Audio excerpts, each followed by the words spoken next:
So how did I get sick? I got sick from all that radiation, and I definitely was in the wrong magnetic spin. I could definitely feel that within myself. I was very dehydrated. Rouleau means that all my red blood cells were stuck together, pancakes together, so not very good circulation or oxygen moving around my body.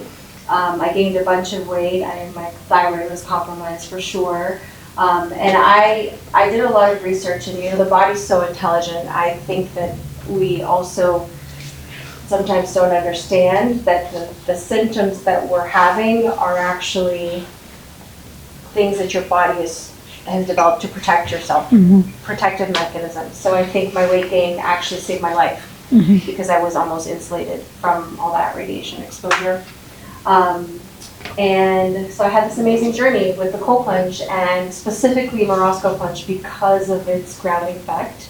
I was able to, I think, repair my mitochondria, restore my heart, my hormones. I actually took hormone panel, and it was incredible. I've never had my hormones look that great ever, so I was really excited about that.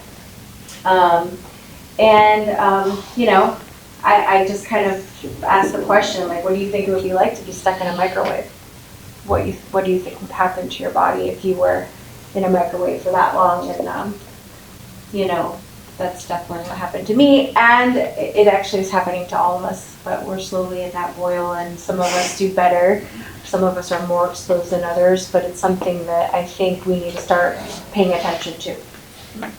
Because the load on electromagnetic stress, non-native EMF exposure is pretty intense. Yeah.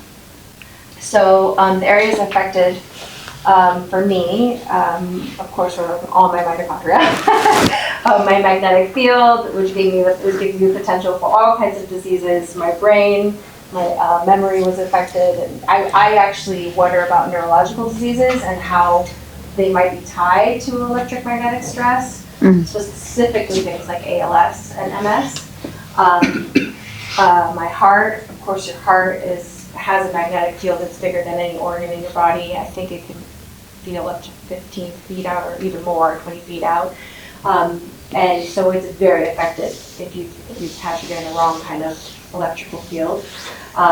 So I also know that you can develop a lot of cardiovascular disease now that I've studied about polarity in your arteries and your blood, basically like a magnet that repels one another, and when that magnetic field is off, you can stick your blood to your arteries.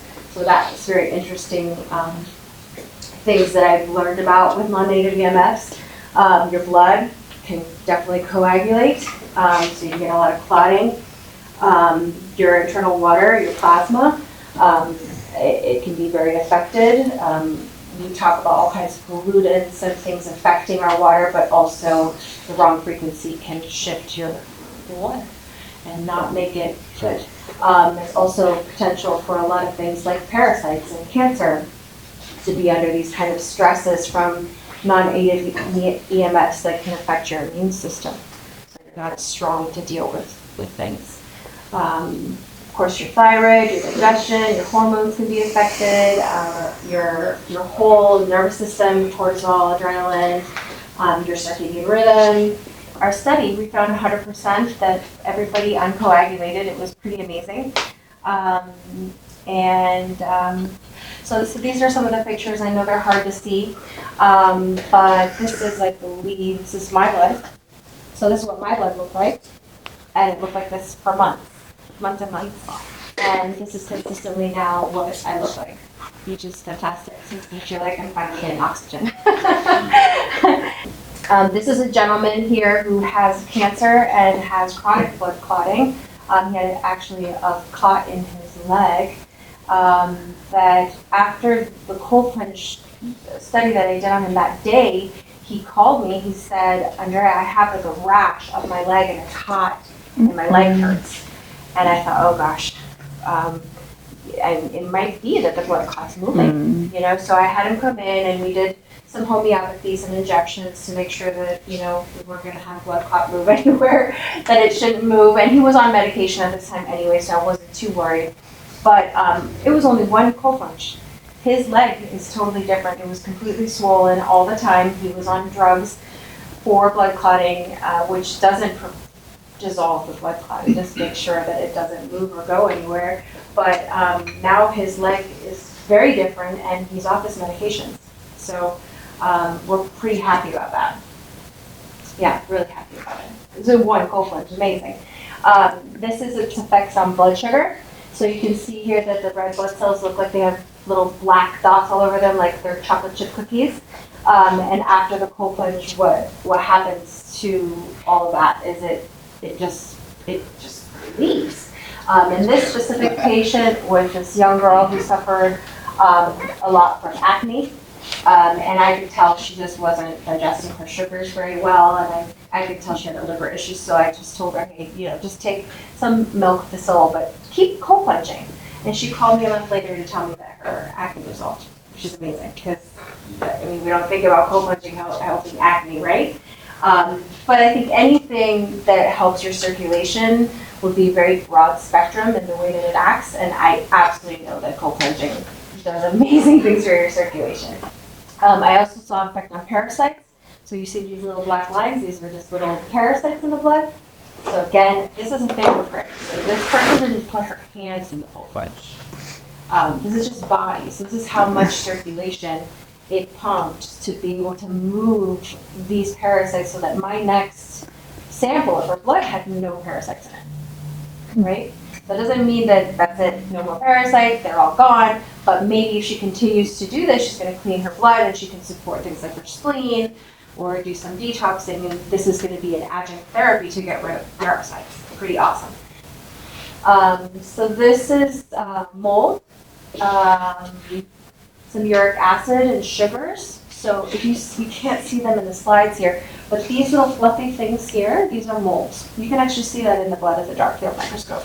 Again, that pushed that out of the blood because we're creating circulation and movement. So that was really nice. And again, it can be an adjunct therapy for treating mold, for doing things like this. And of course, I'm just curious. I don't know anything. I'm not a scientist. I'm definitely a great medical practitioner, but I didn't study all of the molecular biology and stuff. What I studied was more like poetry, the terrain-based things, the understanding of energy and chi and spirit and things like that. So for me, this is pretty awesome. Another thing that I realized is that I could use the dark field microscope and the cold plunge as a form of diagnosing things.